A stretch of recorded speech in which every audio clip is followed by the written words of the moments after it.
నమస్కారం. సుఖీభవకు స్వాగతం.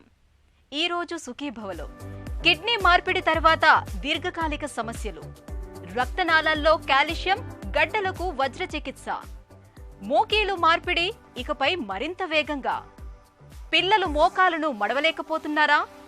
ఇంకా హెల్త్ టిప్. కిడ్నీ మార్పిడి అనే పెద్ద గండాన్ని గట్టెక్కిన తర్వాత ఇక జీవితం అంతా సజావుగా సాగిపోతుందని అనుకుంటారు మనలో చాలా మంది.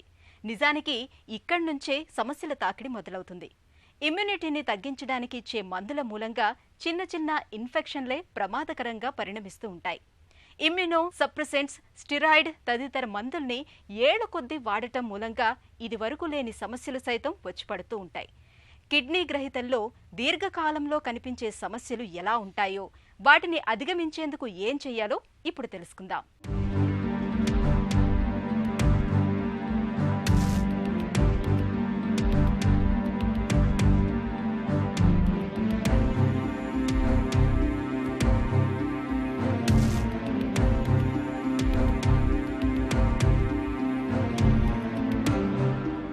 ప్రస్తుతం షుగర్, హై బీపీ, అధిక బరువు అనే 3 సమస్యలు మనల్ని విపరీతంగా భయపెడుతున్నాయి. ఎంతలా అంటే ఏమాత్రం నిర్లక్ష్యం చేసినా ప్రాణాలకే ముప్పు తెచ్చిపెడుతున్నాయి. మరీ ముఖ్యంగా కిడ్నీకి కీడు చేస్తున్నాయి. మారిన జీవనశైలి, పని ఒత్తిడి, సమయాభావం కారణంగా శారీరక వ్యాయామం, పౌష్టికాహారం లేక చిన్న వయసులోనే హై బీపీ, మధుమేహం, అధిక బరువు లాంటి దీర్ఘకాలిక రోగాలు అటాక్ చేస్తున్నాయి. ఈ వ్యాధిగ్రస్తులు ఆరోగ్యాన్ని ఏమాత్రం అశ్రద్ధ చేసినా, ఈ రోగాల పట్ల అప్రమత్తత లేకపోయినా అవి సైలెంట్గా కిడ్నీలపైనే దాడి చేస్తున్నాయి. మన దేశంలో ప్రతి 10 లక్షల మందిలో 1000 మంది క్రానిక్ కిడ్నీ జబ్బులతో బాధపడుతుండగా 150 మంది డయాలసిస్, కిడ్నీ మార్పిడి కోసం ఎదురుచూస్తున్నారు. తెలంగాణలో 40,000 మంది వివిధ దశల్లో క్రానిక్ కిడ్నీ జబ్బులతో బాధపడుతుంటే సుమారు 10,000 మంది డయాలసిస్, ట్రాన్స్ప్లాంటేషన్ కోసం ఎదురుచూస్తున్నారు. వీరంతా 30 నుంచి 60 ఏళ్లలోపు వారే. ఒకవేళ కిడ్నీ మార్పిడి జరిగాక కూడా జాగ్రత్తలు తీసుకున్నా కాలం గడిచే కొద్దీ కొన్ని సమస్యలు పొడసూపే ప్రమాదం ఉంటుంది. కిడ్నీ ట్రాన్స్ప్లాంటేషన్ తర్వాత చాలా సహజమైన మంచి జీవితం దాదాపుగా వాళ్ళకి దొరుకుతుంది. కాకపోతే ఇది కేవలం 100లో 95-96% మందికి మాత్రమే దొరుకుతుంది. మిగతా 5-6 మంది కిడ్నీ ట్రాన్స్ప్లాంటేషన్ చేసుకున్న తర్వాత బాగుండే అవకాశం కొంచెం చాలా తక్కువ. ఏ విషయంలోనూ 100కి 100% అనేది శాస్త్రీయంగా ఉండడం అనేది సాధ్యం కాదు. కాబట్టి ట్రాన్స్ప్లాంట్ చేసుకున్న 100 మందిలో 1, 2, 3 కొంచెం కష్టపడుతూ ఉంటారు. కొన్ని సందర్భాల్లో వాళ్ళు మొదటి సంవత్సరంలోనే ప్రాణాలు కోల్పోతారు. కొంతమంది కొన్ని సంవత్సరాల తర్వాత ఉన్న కిడ్నీ వాళ్ళు చాలా బాగున్నప్పటికీ కూడా ఉన్న కిడ్నీ పాడైపోతూ ఉంటుంది. అయితే గమ్మత్తైనగా ఏమిటంటే కిడ్నీ పాడైపోవడానికి రకరకాల కారణాలు ఉంటాయి. మొదటిది కిడ్నీ తనది కాదని శరీరం గుర్తించడం, దాన్ని రిజెక్షన్ అంటూ ఉంటారు. అంటే పరాయికి అయినటువంటి కిడ్నీ తన శరీరంలోకి వచ్చేసిన తర్వాత ఏ శరీరం కూడా ఒప్పుకోదు, ఇది నాది కాదని గుర్తిస్తుంది. అలా గుర్తించకుండా ఉండే విధంగా మనం రకరకాల మందులు ఇచ్చేసి మసిపూసి మామిడికాయ చేసినట్టుగా వాడు మభ్య పెడుతూ ఉంటాం. కాబట్టి శరీరం ఒప్పుకొని దాన్ని యాక్సెప్ట్ చేస్తుంది. తర్వాత కొన్ని సంవత్సరాల తర్వాత నెమ్మదిగా అది మర్చిపోయి ఈ కిడ్నీ నాదే అన్నంత భ్రమలో ఉంటూ ఉంటుంది. కాకపోతే కొన్నిసార్లు ఏమవుతుందనంటే పాత కిడ్నీ ఏదైతే పాడైపోయిందో అది పాడవడానికి ప్రధాన కారణమైనటువంటి జబ్బు ఏదైతే ఉందో అది కొత్త కిడ్నీ మీద కూడా పడి కొత్త కిడ్నీ కూడా పాడు చేస్తుంది. దాన్ని రికరెన్స్ ఆఫ్ ద డిజీజ్ అంటూ ఉంటాం. ఇది కొన్ని సందర్భాల్లో కిడ్నీ ట్రాన్స్ప్లాంట్ చేసిన మరుక్షణమే వస్తుంది, లేదా కొన్ని సందర్భాల్లో ఎప్పుడోకప్పుడు కొన్ని ఏళ్ల తర్వాత అయినా తిరిగి రావచ్చుగాక. మొట్టమొదటిగా ఈ కిడ్నీ ట్రాన్స్ప్లాంటేషన్ చేసిన తర్వాత తక్షణం వచ్చే కొన్ని జబ్బులు ఉంటాయి. అటువంటి జబ్బులు ఉన్న వాళ్ళని దాదాపుగా మేము ముందే గుర్తించి వాళ్ళకి ట్రాన్స్ప్లాంటేషన్ చేయకుండా చేస్తూ ఉంటాం. అయితే దాదాపుగా మన దేశంలో అనేక మంది కిడ్నీ ఫెయిల్ అయిన తర్వాత అనేక సంవత్సరాల తర్వాత డాక్టర్ దగ్గరికి వెళ్తూ ఉంటారు. అంటే వాళ్ళకి వ్యాధి లక్షణాలు ఎటువంటి గొప్పగా ఉండవు, ఉన్న వాళ్ళు పట్టించుకొని గుర్తించి డాక్టర్ దగ్గరికి వెళ్ళి ట్రీట్మెంట్ తీసుకోవాల్సిన విషయాన్ని వాళ్ళు మర్చిపోతూ ఉంటారు. ఈలోగా వాళ్ళ కిడ్నీలు 2 కుచించుకుపోతాయి. కాబట్టి కిడ్నీ ఎందుకు పాడైంది, ఎందుచేత పాడైంది, ఏ విధంగా పాడైంది, ఎంత మేరకు పాడైంది అని తెలియగలిసే శాస్త్రం బయాప్సీ దాన్ని చేసుకోవడం అంటూ జరగదు. ఎప్పుడైతే కిడ్నీ సైజ్ చాలా చక్కగా ఉంటుందో, కిడ్నీ యొక్క ఆకారం 9 సెంటీమీటర్ల కంటే ఎక్కువగా ఉంటుందో, కిడ్నీ ఫెయిల్ అయినప్పటికీ కూడా 9 సెంటీమీటర్ల కంటే ఎక్కువగా ఉన్న కిడ్నీలో మనం బయాప్సీ చేస్తూ ఉంటాం. దాదాపుగా ఇటువంటి సందర్భాల్లో కూడా 90-95% మనకి కిడ్నీ యొక్క కారణం ఎందువల్ల పాడైందని తెలుసుకునే కారణం మనకు దొరుకుతూ ఉంటుంది. కాకపోతే చాలామంది కిడ్నీ కుచించుకుపోయిన తర్వాత, పూర్తిగా పాడైపోయిన తర్వాత ఎమర్జెన్సీలో వస్తూ ఉంటారు. కాబట్టి దాదాపు 70% మందిలో మనం కిడ్నీ ఎందుకు ఫెయిల్ అని తెలుసుకునే అవకాశం చాలా తక్కువ. కానీ 70% మందిలో ఇంకొక 75-80% మంది దాదాపుగానే కిడ్నీ ట్రాన్స్ప్లాంటేషన్ చేసిన తర్వాత కూడా వాళ్ళు బాగానే ఉంటారు. కాకపోతే 100లో 3 లేదా 4కి మాత్రం పాత కిడ్నీ జబ్బు ఏదైతే ఉందో అది కొత్త కిడ్నీని కూడా కబళించి పాడు చేసేస్తూ ఉంటుంది. ఇటువంటి కొన్ని జబ్బులో ప్రైమరీ హెచ్యుఎస్ అంటూ ఉంటారు. ప్రైమరీ హెచ్యుఎస్ ఏంటంటే వాళ్ళలో దాదాపుగా కొత్త కిడ్నీలో కూడా పాత కిడ్నీ జబ్బు వచ్చేసి కిడ్నీని తక్షణం పాడు చేయడము, ఉన్న పళంగా కిడ్నీ పూర్తిగా పాడైపోవడం జరుగుతూ ఉంటుంది. అంతేకాదు రక్తం చాలా విరిగిపోవడము, ఎంత రక్తం ట్రాన్స్ఫ్యూషన్ చేసినప్పటికీ కూడా తిరిగి మరి కోలుకోనంతగా రకరకాల కాంప్లికేషన్స్ వస్తూ ఉంటాయి. వీటి కోసం ప్రత్యేకంగా తయారు చేసినటువంటి డయాలసిస్లో ప్లాస్మా ఫ్రిసిజంలో పద్ధతి వాడి దాన్ని బాగా చేసే ప్రయత్నం చేస్తారు. అయినప్పటికీ కూడా దాదాపుగా కిడ్నీ పూర్తిగా బాగవడం అన్నది దాదాపుగా జరగదు. కాబట్టి ఏమాత్రం చూచాయగా అనుమానం ఉన్నా ట్రాన్స్ప్లాంటేషన్ కంటే ముందే ఇతనికి జబ్బు ఉండే అవకాశం ఉంటుంది అని అనుకున్నప్పుడు అతను ట్రాన్స్ప్లాంటేషన్ చేయకూడదని చెబుతూ ఉంటారు. కొన్ని సందర్భాల్లో రకరకాల కారణాల చేత వాళ్ళు చేసుకున్నా కూడా చాలా తొందరగానే కిడ్నీ పాడైపోవడం మనం చూస్తూ ఉంటాం. కిడ్నీ మార్పిడి తర్వాత పేషెంట్ చాలా జాగ్రత్తలు పాటించాల్సి ఉంటుంది. ఒంట్లోని రోగ నిరోధక శక్తి వేరే అవయవాన్ని అంత త్వరగా ఒప్పుకోదు. ఇందుకోసం సర్జరీకి ముందు నుంచే ఇమ్యునోసప్రెసెంట్ మందులిస్తారు. ఈ మందుల వల్ల పేషెంట్ దేహంలోని ఇమ్యూన్ సిస్టమ్ కొత్త అవయవాన్ని వ్యతిరేకించే గుణాన్ని కోల్పోతుంది. ఈ మందుల్ని జీవితకాలం వాడాల్సి ఉంటుంది. అలాగే కొత్త కిడ్నీ పనితీరును నిపుణులైన కిడ్నీ మార్పిడి బృందం పర్యవేక్షిస్తుంటుంది. కిడ్నీ మార్పిడి తర్వాత 90% మందిలో రిజెక్షన్ కనిపించదు. సుమారు 15% మందిలో మాత్రం తొలినాళ్లలోనే రిజెక్షన్ కనిపిస్తుంది. ఇక పేషెంట్ డిశ్చార్జ్ అయిన తర్వాత కూడా 3 నెలల వరకు తరచూ డాక్టర్ని కలుస్తూ సూచనల్ని పాటించాలి. మొట్టమొదటి కిడ్నీ ఏ విధంగా పడిందో తెలుసుకోకుండానే తర్వాత మనం డయాలసిస్ చేసుకుని ట్రాన్స్ప్లాంట్ చేయించుకుంటే ఒకవేళ ఎఫ్ఎస్జిఎస్ కనపడితే దానికి ప్లాస్మా ఫ్రిసెస్ అలాగే ఇతరత్ర మందుల ద్వారా కూడా దాన్ని బాగా చేసుకునే అవకాశం ఉంటుంది. అంతేకాకుండా అనేకమైనటువంటి గ్లోమరులర్ డిసీజెస్, ఐజిఎన్ నెఫ్రోపతి కానీ, మెంబ్రేనస్ నెఫ్రోపతి కానీ, ఎంపీజిఎన్ కానీ, C3 గ్లోమరులోపతి లాంటి అనేక గ్లోమరులర్ డిసీజ్, ఈ పేర్లన్నీ కూడా దాదాపు ఇటువంటి జబ్బులున్న వారికి సుపరిచితంగా ఉంటాయి. కాబట్టి వాళ్ళకి అర్థమవుతుంది ఎందువల్ల ఈ జబ్బులన్నీ కూడా తిరిగి రావచ్చే అవకాశం ఎక్కువగా ఉంది అని చెప్పి తెలుసుకోవడం అన్నది డాక్టర్లు చేస్తుంటారు అనేసి. కాబట్టి తప్పనిసరిగా కిడ్నీ డ్యామేజ్ అయినటువంటి వారు ఎప్పుడు ఎటువంటి పరిస్థితుల్లోనైనా కిడ్నీ బయాప్సీ చేసుకోవాలి అనుకుని డాక్టర్ చెప్పినప్పుడు మీరు తప్పనిసరిగా బయాప్సీ చేసుకోండి. బయాప్సీ చేసుకోవడం ద్వారా కిడ్నీ ఎందువల్ల ఎంత మేరకు ఎంత చేత పాడైపోయిందని తెలుసుకునే అవకాశం ఉంటుంది. అది అప్పుడే కాదు, ఆ తర్వాత కొన్నేళ్ల తర్వాత కూడా మీ కిడ్నీ జబ్బు నుంచి మిమ్మల్ని కాపాడడానికి రకరకాలుగా దోహదపడుతుంది. కాబట్టి కిడ్నీ బయాప్సీ అనేది అత్యంత ప్రధానమైనటువంటి పరీక్ష. కిడ్నీ ట్రాన్స్ప్లాంటేషన్ చేసుకున్న వారిలో ఎప్పుడైతే పాత జబ్బు వచ్చి కొత్త కిడ్నీని మరింత పాడు చేస్తుందో అటువంటి సందర్భంలో రకరకాల చికిత్సా విధానాలు ఉంటాయి. దాదాపుగా జబ్బు వచ్చినంత మాత్రం కిడ్నీ పాడవలసిన అవసరం ఏం లేదు.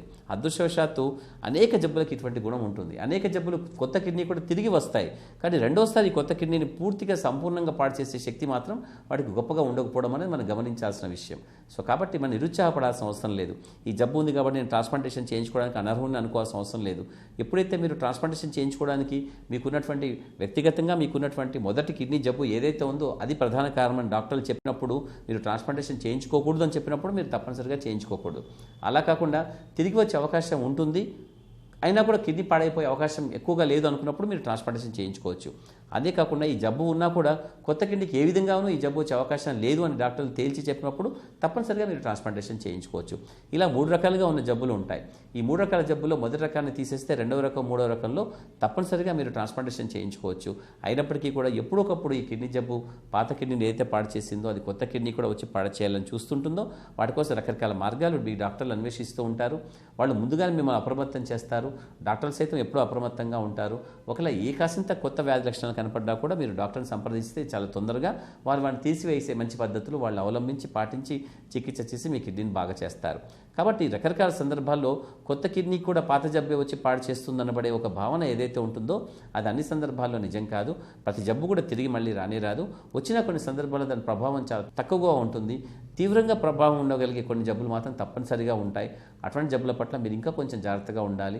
అది మీ డాక్టర్ని అడిగి సంప్రదించి ఒకవేళ అటువంటి జబ్బే ఉంటే మాత్రం మీరు ట్రాన్స్ప్లాంటేషన్ చేయించుకోక్కర్లేదు. ఒకటి గుర్తుపెట్టుకోండి, మీరు చాలా జాగ్రత్తగాను శాస్త్రీయంగా ఉన్నతంగాను చేయించుకుంటే ప్రతి హీమోడయాలసిస్ కూడా ఒక మంచి జీవితాన్ని ఇవ్వగలుగుతుంది. అయితే చాలామంది ఏం చేస్తారనంటే హీమోడయాలసిస్ని వారానికి 3 సార్లు వెళ్ళి డయాలసిస్ చేసుకోవాలి, పేట్రన్ డయాలసిస్ అయితే ఇంట్లోనే కూర్చొని డయాలసిస్ చేసుకోవాలి, సగం జీవితం అంతా కూడా దీనికి అయిపోతుంది. కాబట్టి చాలా తొందరగా 2 మందులు వేసుకుంటే బాగైపోయేంత ట్రాన్స్ప్లాంటేషన్ చేయించుకుంటే బాగుంటుందని అనుకుంటూ ఉంటారు. ఏది అద్భుతమైనప్పటికీ కూడా అందరికీ అన్ని సందర్భాల్లో మన కష్టాలని నష్టాలను తీర్చగలిగే శాస్త్రం అనేది ఎప్పటికీ 100కి 100% తయారు చేసుకోవడం అనేది సాధ్యం కాదు. కిడ్నీ ట్రాన్స్ప్లాంటేషన్ అనేది చాలా అద్భుతమైనటువంటి ప్రక్రియ. దాంట్లో కూడా రకరకాల సాధక బాధకాలు ఉంటాయి. దాంట్లో కూడా బాగైనటువంటి ఎంత ఉంటాయో బాగా కాలేని సందర్భాలు కూడా ఉంటూ ఉంటాయి. ఇటువంటి వారి పట్ల మీరు కొంచెం అవగాహన పెంచుకుంటే మీకు ఎలా అవుతుంది, మీరు ఎలా ఉన్నారో తెలుసుకోవడం అనేది సాధ్యమవుతుంది. కిడ్నీ మార్పిడి తర్వాత మందులు కొనసాగిస్తూ డాక్టర్ పర్యవేక్షణలో ఉండాల్సి ఉంటుంది. ఎందుకంటే కిడ్నీ మార్పిడి తర్వాత చాలా కాలం వరకు అనేక సమస్యలు వచ్చే అవకాశం ఉంటుంది. కాబట్టి అప్రమత్తంగా ఉండాలి. కిడ్నీ మార్పిడి సర్జరీ తర్వాత జీవితం సాఫీగా సాగిపోవాలంటే మందుల్ని క్రమం తప్పకుండా వేసుకోవాలి. హై బీపీ, షుగర్ వంటి దీర్ఘకాలిక జబ్బుల్ని ఖచ్చితంగా అదుపులో ఉంచుకోవాలి. నిరంతరం డాక్టర్ పర్యవేక్షణలో ఉండాలి. ఆహారం, వ్యాయామం, అలవాట్లు, ఒత్తిళ్లు, ఆందోళన విషయంలో తగిన జాగ్రత్తలు. కాల్షియం 5 మైక్రాన్ల మందంతో కూడిన పొడిగా మారిపోతుంది. తరువాత ఆ పొడి రక్త ప్రవాహంలో సహజంగానే కొట్టుకుపోతుంది. ఈ విధానం ఎంతో సురక్షితమైనదని వైద్యులు వజ్ర సాయంతో రక్తనాళాలను శుభ్రపరిచే ఈ విధానాన్ని తెలుసుకునేందుకు ఇరాన్ వైద్య బృందం ప్రత్యేకంగా సూరత్కు రావటం గమనార్హం. మోకాలు మార్పిడి అంటే ఇప్పటికీ మన దగ్గర మేజర్ సర్జరీనే. అన్నీ చక్కగా కుదిరి సర్జరీ చేయించుకున్నప్పటికీ పూర్తి స్థాయిలో కోలుకోవటానికి చాలా కాలమే పడుతుంది. అంతవరకు ఆసుపత్రిలోనే ఉండాలి. దీంతో ఇన్ఫెక్షన్ల ముప్పు పెరుగుతుంది. అయితే ఫాస్ట్ ట్రాక్ విధానంలో మోకాలు మార్పిడి చేయించుకుంటే ఈ కష్టాలన్నీ తప్పుతాయంటున్నారు డాక్టర్లు. ఫాస్ట్ ట్రాక్ పద్ధతిలో మోకాలు మార్పిడి చేయటం వల్ల ఆసుపత్రిలో ఎక్కువ రోజులు ఉండాల్సిన అవసరం లేదు. దీంతో ఇన్ఫెక్షన్ల ముప్పు ఉండదు. నొప్పిని తగ్గించేందుకు కూడా ప్రత్యేకమైన చికిత్సా పద్ధతుల్ని ఉపయోగిస్తారు. పేషెంట్ ఫ్రెండ్లీగా పిలుస్తున్న fast track knee replacement surgery గురించిన పూర్తి వివరాల్ని ఇప్పుడు తెలుసుకుందాం. ఫాస్ట్ ట్రాక్ అందరికీ చేయవచ్చు. ఫాస్ట్ ట్రాక్ అడ్వాంటేజెస్ ఏం compare to standard replacement. Normal replacement even 10 years back 15 years చేసేది పేషెంట్స్ హాస్పిటల్లో 1 week ఉండేది. ఫాస్ట్ ట్రాక్ సర్జరీలో patients get discharge after 2 nights or maximum 3 nights. So 48 to 72 hours discharge అయిపోతారు. Fast track surgery చేసినప్పుడు అది చేసే విధానము, చేసే మెథడాలజీ కొంచెం డిఫరెంట్ ఉంటుంది. దాని ఇన్స్ట్రుమెంటేషన్ ఆల్సో కొంచెం డిఫరెంట్ ఉంటుంది. సో ఏం చేస్తామంటే స్టాండర్డ్ ఇన్సిషన్ మనకు ఒక 8 to 12 inches ఉంటే ఫాస్ట్ ట్రాక్ సర్జరీలో అది తక్కువ ఉంటుంది, 6 inches ఉంటుంది. మినిమల్ ఇన్వేజివ్ అంటే స్మాలర్ ఇన్సిషన్ ఉంటుంది. సో ఈ టిష్యూస్ మనం లోపల కట్ చేసేది, డ్యామేజ్ చేసేది తక్కువ ఉన్నప్పుడు రికవరీ ఆల్సో ఫాస్టర్ ఉంటుంది. సో ఫాస్ట్ ట్రాక్ సర్జరీలో రికవరీ కొంచెం ఫాస్టర్ ఉంటుంది, పెయిన్ తక్కువ ఉంటుంది. బికాజ్ మనం చేసే మెథడాలజీలో ప్రియంప్టివ్ అనాలిసిస్, సో సర్జరీ చేసే ముందే కొన్ని మెడిసిన్స్ ఇస్తాము. సర్జికల్ ప్రోటోకాల్స్ కొంచెం వేరేగా ఉంటాయి. దీంతో పెయిన్ తక్కువ ఉంటుంది. సో పెయిన్ తక్కువ ఉండే మూలంగా, ఇన్సిషన్ తక్కువ ఉండే మూలంగా పేషెంట్స్ ఆఫెన్ ఆఫ్టర్ సర్జరీ ఎవరికి ఐసీయూకి పోరు.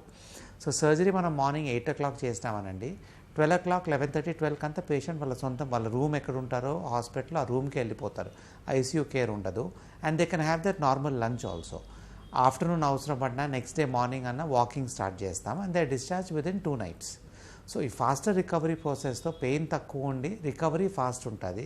స్టాండర్డ్ ప్రోటోకాల్లో మనము స్టాండర్డ్ సర్జరీ చేసినప్పుడు రీహాబిలిటేషన్ ప్రోటోకాల్, ఫిజియోథెరపీ ఇంటికి పోయి అట్లీస్ట్ 1 month ఫిజియోథెరపీ చేసేది.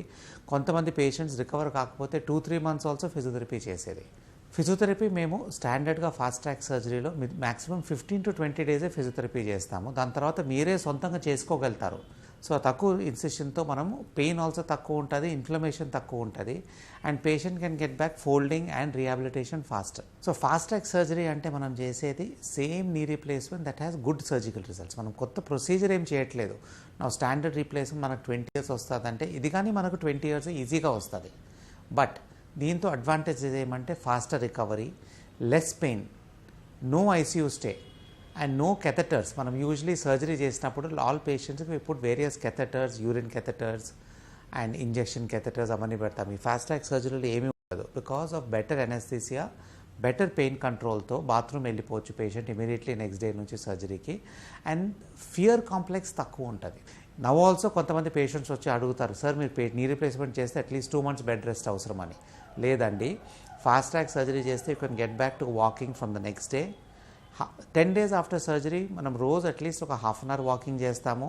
అండ్ విదిన్ 4 to 6 weeks మనం కార్ డ్రైవింగ్, బయటికి పోయి తిరిగేది, రొటీన్ యాక్టివిటీస్ అన్నీ చేసుకోవచ్చు. సో ఫాస్ట్ ట్రాక్తో రికవరీ ఫాస్ట్ ఉంటుంది, పెయిన్ తక్కువ ఉంటుంది.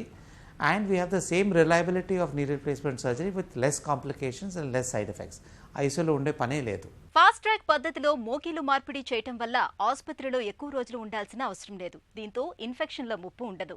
నొప్పిని తగ్గించేందుకు కూడా ప్రత్యేకమైన చికిత్సా పద్ధతులను ఉపయోగిస్తారు. మొత్తంగా చూస్తే ఫాస్ట్ ట్రాక్ నీ రీప్లేస్మెంట్ ను పేషెంట్ల పాలిట ఒక వరమనే చెప్పుకోవచ్చు. కలలో పంటగా బిడ్డ పుట్టి ఆ బిడ్డ దినదిన ప్రవర్ధమానంగా ఎదుగుతూ ఉంటే ఆ తల్లిదండ్రుల ఆనందానికి అవధులుండవు. అయితే కొంతమంది పిల్లల్లో పుట్టుకతోటి వచ్చే లోపాలు ఆ బిడ్డ జీవితానికి తీరని శాపాలుగా మారుతూ ఉంటాయి. ఇటు తల్లిదండ్రులకు కూడా తీరని మానసిక వ్యధను తెచ్చిపెడుతూ ఉంటాయి. పసిబిడ్డ మోకాలను సరిగ్గా మడవలేకపోవటం అలాంటి సమస్యే. కంజెనిటల్ నీ డిస్లొకేషన్గా పిలిచే ఈ సమస్యలో పుట్టుకతోటి మోకీలు స్థానభ్రంశం చెంది ఉంటుంది. దీంతో పసిబిడ్డ మోకాలను పూర్తిగా మడవలేక ఇబ్బంది పడుతూ ఉంటాడు. కంజెనిటల్ నీ డిస్లొకేషన్ గురించిన పూర్తి వివరాల్ని డాక్టర్ని అడిగి ఇప్పుడు తెలుసుకుందాం.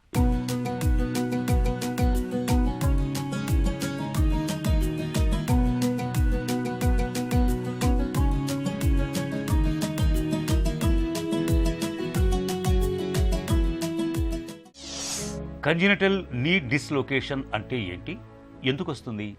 ఇది కొంచెం రేర్ ప్రాబ్లం. అంటే ఇది ప్రతి 10,000 పిల్లల్లో ఒకరికో ఇద్దరికో ఇట్లా వస్తూ ఉంటుంది. ఈ తొంటి జాయింట్ తొలగిపోవడానికి కారణాలు ఏంటంటే, ఒక్కోసారి కొంతమందికి గర్భాశయం స్పేస్ తక్కువగా ఉండటం, లేకపోతే కొంతమంది ఎదురుకాలతో పుడతారు, కొంతమంది ట్విన్స్లో ఉంటారు. ఇలాంటి వాళ్ళలోకి ఏంటంటే ఈ తొంటి జాయింట్ తొలగిపోవడానికి అవకాశం ఎక్కువ ఉంటుంది. ఇది మనం ఏంటంటే సాధ్యమైనంత వరకు మనకి యాంటీనేటల్ స్కాన్, టిఫా స్కానింగ్లో మనం తొంటి జాయింట్ తొలగిపోవడం అనేది మనం గుర్తించవచ్చు. రెండోది ఏంటంటే పుట్టిన వెంటనే కూడా మనం బేబీ డెలివరీ అయిన తర్వాత మన బేబీని చూసి మనం గ్రహించవచ్చు. బేబీని చూసిన తర్వాత ఎలా తెలిసిద్ది అంటే, ఒక కాలు రెండో కాలుతో పోలిస్తే కొంచెం పొట్టిగా ఉండటము, లేదా కాలు కదిలినప్పుడు సౌండ్లా రావటము, క్లిక్స్ అంటారు అనమాట. ఇది కూడా రొటీన్గా చాలామంది అందరూ పీడియాట్రిషియన్స్ కూడా మనకి ఈ చెకప్ చేస్తూ ఉంటారు. మామూలుగా పుట్టిన పిల్లలు మోకాలంతా బాగా మర్చుకోగలరు, కిందకి మర్చుకోగలుగుతారు. అంటే తొంటి జాయింట్ మర్చుకుంటారు, మోకాలు కూడా 90 degrees 100 degrees వరకు ఈజీగా మర్చుకుంటారు. కానీ కొంతమంది పిల్లలకి ఇలా మోకాలు మర్చుకోకుండా ఆపోజిట్ డైరెక్షన్లో పైకి వెళ్ళిపోతుంది, అంటే కాలు పైకి ఉంటుంది కిందకి లేకుండా. సో ఇలాంటప్పుడు ఏంటంటే మనకి కండరాల టైట్నెస్ వల్ల కాలు కూడా మనం మరవటానికి ట్రై చేసినా నడిపించలేదు. ఇది రావడానికి కామన్ కాల్స్ ఏంటంటే, ఒక్కొక్కసారి పుట్టుకతో తొంటి జాయింట్ తొలగిపోవటం, కానీ ఒకసారి జన్యు ప్రాబ్లమ్స్ ఉండే, అంటే ఆర్థోగ్రైఫోసిస్ మల్టీప్లెక్స్ అంటారు, అంటే అన్ని జాయింట్లు స్టిఫ్గా ఉండటం, కానీ లేకపోతే కొంతమంది ఒక్క మోకాలు కండరమే టైట్గా ఉండటం, ఇట్లాంటివి ఉంటుంది. పుట్టుకతోటి మోకీలు స్థానభ్రంశం వల్ల తలెత్తే సమస్యలేంటి? పుట్టుకతో వచ్చే తొంటి జాయింట్ తొలగితో పాటు అదర్ కాల్స్ ఏముంటాయి అంటే, ఒక్కోసారి చిన్న వయసులో ఇన్ఫెక్షన్ వస్తూ ఉంటుంది, అంటే తొంటిలో చీము చేరటం కానీ ఉంటుంది. కొంతమంది పిల్లలకి ఆర్థోగ్రైఫోసిస్ అంటారు, అంటే కండరాలన్నీ టైట్గా ఉంటాయి. కొంతమంది వేరే జన్యు ప్రాబ్లమ్స్ ఉండటం వల్ల కానీ, వీటిలో కూడా ఈ తొంటి జాయింట్ తొలగిపోవటం అని ఉంటుంది. మోకీలు స్థానభ్రంశాన్ని ఎలా సరిచేస్తారు? మనం ఎక్సర్సైజ్ తీసుకొని, అంటే బోన్లో ప్రాబ్లమా కండరాల ప్రాబ్లమా తెలుసుకోవచ్చు. దీనికి ఎర్లీగా ట్రీట్మెంట్, అంటే పుట్టిన ఒక 15 daysలో కానీ 10 daysలో కానీ వస్తే ఎర్లీగా అనేది మనం ఏంటి ఎక్సర్సైజ్ ద్వారా, అంటే మోకాలు కొంచెం మర్చేసి పిండికి ఎక్సర్సైజ్ చేసి గ్రాడ్యువల్ ఎక్సర్సైజ్లా చేస్తాం ఫస్ట్ 15 రోజులు. ఆ తర్వాత నుంచి 15 రోజుల తర్వాత చిన్న పిండి కట్లాగా అట్లా వేసి ఆ మోకాల దగ్గర కొంచెం మరుస్తూ ఉంటాం. అదే కొంతమంది పిల్లలు లేట్గా వస్తారు, అంటే వచ్చినప్పుడు అంటే 2వ సంవత్సరం కానీ అట్లా లేట్గా వస్తారు. అలాంటి పిల్లలకు కూడా ఏంటంటే మనం ఆపరేషన్ ద్వారా నీ డిస్లొకేషన్ తగ్గించుకోవచ్చు. రెండోది, కొంతమంది పిల్లలకి ఏంటంటే లోపల ఏ కాజు లేకుండా, అంటే అన్ని జాయింట్స్ కొంతమంది లూజ్గా ఉంటాయి పిల్లలకి, కంజెంటల్ లిగమెంటల్ లాక్సిటీ అంటారు. సో ఈ రకమైన పిల్లలకు కూడా అంటే మోకాల దగ్గర మడవకుండా స్ట్రైట్గా ఉండిపోతుందండి. సో ఈ రకమైన పిల్లలకి మనం మర్చినప్పుడు మెల్లగా ఆల్మోస్ట్ 100 degrees అట్లా వస్తుంది. సో ఈ రకమైన పిల్లలకి ఏం ట్రీట్మెంట్ అక్కర్లేదు, వీళ్ళకి ఫిజియోథెరపీ సరిపోతుంది. కానీ ఎవరికైతే మోకాలు మనం ఎగ్జామిన్ చేసినప్పుడు మోకాలు మడవకుండా అట్లాగే ఉంటే వాళ్ళకి మనం ఏంటంటే ఏదో ఫిజియోథెరపీ వల్ల కానీ, ఈ పిండి కట్టు వల్ల కానీ, ఆపరేషన్ ద్వారా కానీ మనం మోకాలు మర్చే విధంగా ఆపరేషన్ చేసుకోవచ్చు. మోకీలు స్థానభ్రంశాన్ని సరిచేసే చికిత్సల్లో కొత్తగా వచ్చిన మార్పులేంటి? వీటికైనా 1 year వయసులో మనం గమనించిన దాన్ని మనం ఏంటంటే సరి చేసుకోవచ్చు అండి. ఆ సరి చేసుకోవటానికి అంటే ఆ టైంలో మనకి ఆ జాయింట్ ఎంత తొలగిందని ఎక్స్రే ద్వారా, ఎంఆర్ఐ స్కాన్ ద్వారా తెలుసుకొని మనం దాన్ని ఆపరేషన్ చేసి ఆ జాయింట్ అనేది కరెక్ట్ పొజిషన్లో పెట్టుకోవచ్చు. కానీ ఎర్లీగా చేస్తే మన సక్సెస్ రేట్ అనేది 95% అట్లా ఉంటుంది. మనం లేట్గా వెళ్ళే కొద్ది ఏంటంటే కొంత తొంటి జాయింట్ స్టిఫ్గా రావటం, కానీ సక్సెస్ రేట్ అనేది 90%, 85% అట్లా కొంచెం తగ్గడానికి ఆస్కారం ఉంటుందండి. సింపుల్ ఎక్స్రే ద్వారా మనకేం జాయింట్ కరెక్ట్ పొజిషన్లో ఉందా లేదా, నడకలు ఎందుకు తేడాలు వస్తుందా లేదా గమనించుకోవచ్చు. సో ఎప్పుడైతే తల్లిదండ్రులు బిడ్డల నడకలో తేడా ఉంటే హెసిటేట్ చేయకుండా ఒకసారి హాస్పిటల్కి వెళ్ళి డాక్టర్కి చూపించుకొని ఎక్స్రే తీయించుకొని అంటే మనం చేసుకుంటే మనకు డెఫినెట్గా తెలుస్తుంది. కంజెనిటల్ నీ డిస్లొకేషన్ సమస్యని నివారించుకోవచ్చా? సో దీనికి ఎర్లీ దశలో గుర్తిస్తే, అంటే ఫస్ట్ మంత్లో మనం ఈ తొంటి జాయింట్ తొలగింది మనం గుర్తిస్తే వీళ్ళకి ఏంటంటే అప్పుడు బ్రేస్ అండి, పౌలిక్ హార్నెస్ అండి, ఆ బెల్ట్ ద్వారా వేయటం వల్ల మనం ఆ జాయింట్ అనేది కరెక్ట్గా లోపలికి పుష్ చేసుకోవచ్చు. కానీ ఒక్కోసారి ఏంటంటే కొంతమంది పిల్లలు లేటుగా గ్రహిస్తాం, 6 నెలలప్పుడు కానీ సంవత్సరం కానీ గ్రహిస్తాం. ఈ వయసులో కూడా ఏంటంటే మనకు అప్పుడు వీటికి ఏంటంటే వేరే పిండి కట్టేయటం వల్ల కూడా మనం జాయింట్ని కరెక్ట్ పొజిషన్లో పెట్టుకోవచ్చు. పసిబిడ్డ మోకాలు మడవలేకపోవడం అనే సమస్యను ఎంత త్వరగా గుర్తిస్తే అంత మంచిది. తొందరగా గుర్తించడం వల్ల సర్జరీ వరకు వెళ్లకుండా ఇతర చికిత్సల సాయంతో స్థానభ్రంశం చెందిన మోకీలను తిరిగి యథాస్థితిలో పెట్టేందుకు వీలుంటుంది. ఒక చిన్న చిట్కా మీకోసం. కలబంద గుజ్జు చర్మాన్ని, జుట్టును ఆరోగ్యవంతంగా ఉంచుతుంది. జుట్టుపై నేరుగా కలబంద గుజ్జు ఉంచి కాసేపటి తర్వాత కడిగేయండి. కొబ్బరి నూనెలో కలబంద గుజ్జును కలిపి తలకి తరచూ పట్టిస్తూ ఉంటే జుట్టు రాలడం తగ్గుతుంది, జుట్టు ఆరోగ్యంగా ఉంటుంది. సుఖీభవ కార్యక్రమానికి సంబంధించి మీ విలువైన సూచనలు, సలహాల్ని వెంటనే మాకు రాయండి. మా చిరునామా Sukhibhava, ETV, Ramoji film city, Hyderabad 501512 లేదా sukhibhava@etv.co.in కు మెయిల్ చేయండి.